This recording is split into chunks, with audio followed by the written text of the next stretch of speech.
Hutan itu sangat penting, bukan cuma bagi Indonesia tetapi bagi dunia. Tanpa hutan kita tidak akan ada air. Tanpa hutan kita tidak akan ada udara yang bersih. Tanpa hutan kita akan kehilangan satwa seluruhnya. Jadi tanpa hutan kita tidak punya kayu bakar. Tanpa hutan kita tidak akan punya rumah. Tanpa hutan ya kita juga akan kehilangan semuanya. Akan banjir, akan longsor, dan pertumbuhan ekonomi juga akan hilang. Jadi hutan itu sebenarnya adalah bagian yang sangat penting dari adanya dunia, bukan cuma adanya Indonesia.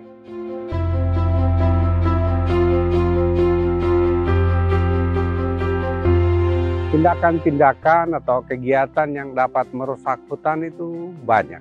Salah satunya misalnya orang yang merambah hutan dengan tidak bertanggung jawab.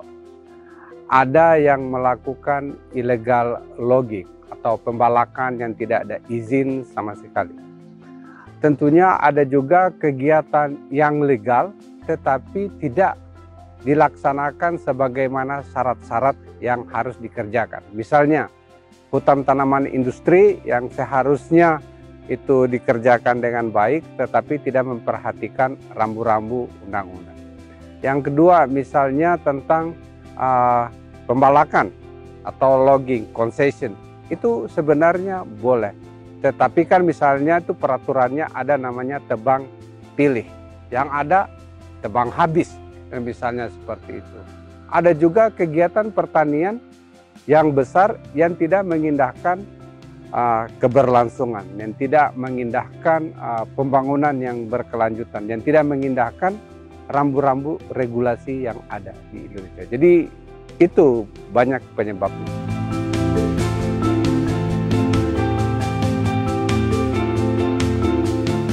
Menurut penelitian di KPK, banyak sekali memang perilaku koruptif dalam rangka pemanfaatan hutan. Salah satu dulu banyak sekali perizinan-perizinan yang tidak bertanggung jawab. Bahkan dulu dana reboisasi banyak yang tidak dipakai untuk reboisasi. Bahkan di zaman Orde Baru dipakai dan reboisasi itu mau dipinjam untuk kegiatan-kegiatan lain yang di luar reboisasi. Kemitraan dengan KPK dulu pernah juga membuat satu kajian tentang PNBP dari hasil kayu. Akhirnya setelah kajian itu bisa meningkat PNBP. Ketika ini kan agak aneh, ketika hutan kita makin menurun tapi PNBP-nya makin meningkat dari sektor hutan. Jadi kalau dulu diapain aja itu hasil dari hutan. Jadi memang korupsi di sektor kehutanan itu masih ada.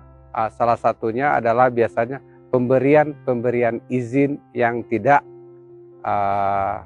mengindahkan tata kelola pemerintahan yang akuntabel dan transparan.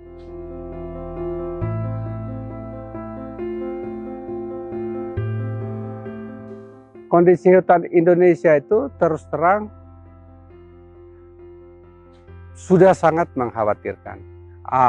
Cover hutan kita makin menurun, tetapi pada saat yang sama kita juga harus mengapresiasi bahwa deforestasi kita itu, tingkat pertambahan deforestasi kita itu makin menurun.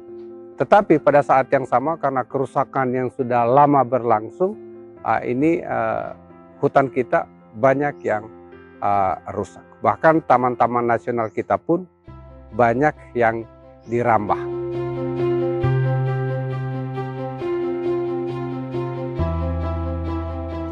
Untuk melindungi hutan Indonesia diperlukan kerjasama beberapa pihak utama. Satu tentunya dari pihak pemerintah sendiri.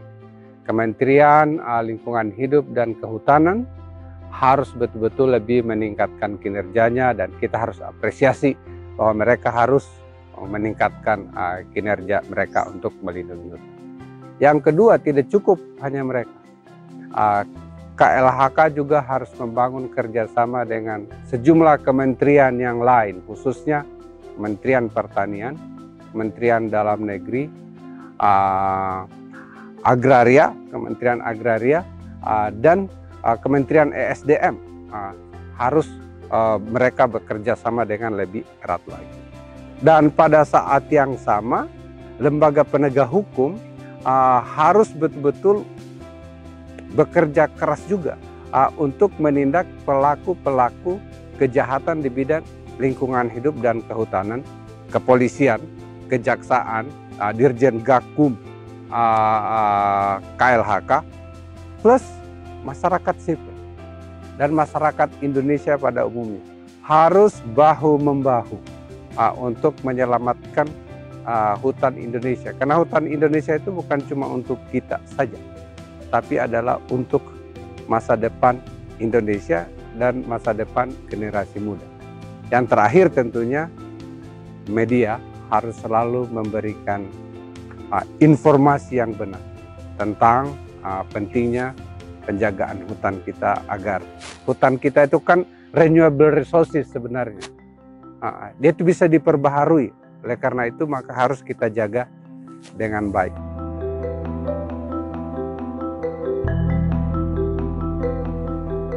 Saya pikir itu adalah satu pemikiran yang sangat baik. Indonesia dengan sebagai negara yang salah satu yang memiliki hutan alam yang besar, selain Brazil, Kongo misalnya, kita memang perlu mengapresiasi hutan Indonesia. Dan salah satu cara mengapresiasinya itu dengan menerapkan Hari Hutan Indonesia agar menjadi momentum untuk selalu mengingatkan generasi, mengingatkan warga negara Republik Indonesia bahwa hutan kita adalah kekayaan negeri yang harus kita jaga ke depan. Oleh karena itu saya sangat berharap Kementerian Lingkungan Hidup dan Kehutanan mau menginisiasi atau meresmikan, atau Presiden meresmikan bahwa ada Hari Hutan Nasional.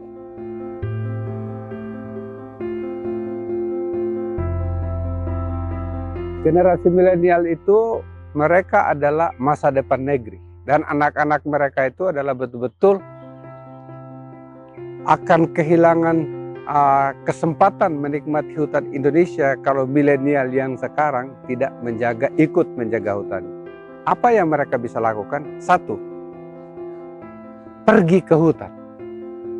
Melihat hutan itu, alam itu bukan hanya melalui screen televisi atau melalui screen gadget yang mereka miliki, tetapi menikmati dan mengetahui hutan, pergi ke hutan, mengapresiasi alam.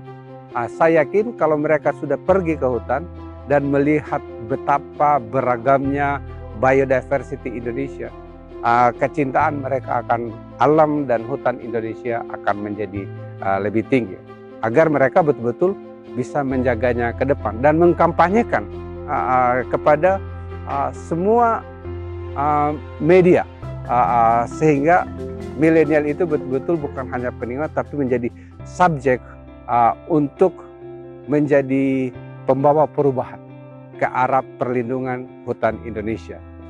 Saya ingin tutup pembicaraan ini dengan mengatakan, dari dulu orang-orang luar negeri mengatakan bahwa Nusantara, Kepulauan Nusantara itu the string of emerald in Equator. Untayan menikam di Katulistiwa. Kalau hutannya sudah hilang, pasti akan menjadi untayan kerusakan di Katulistiwa. Oleh karena itu, jangan sampai hal itu terjadi. Dan milenial harus berusaha mencegah itu dan tetap mempertahankan Nusantara sebagai string of emeralds in the Equator.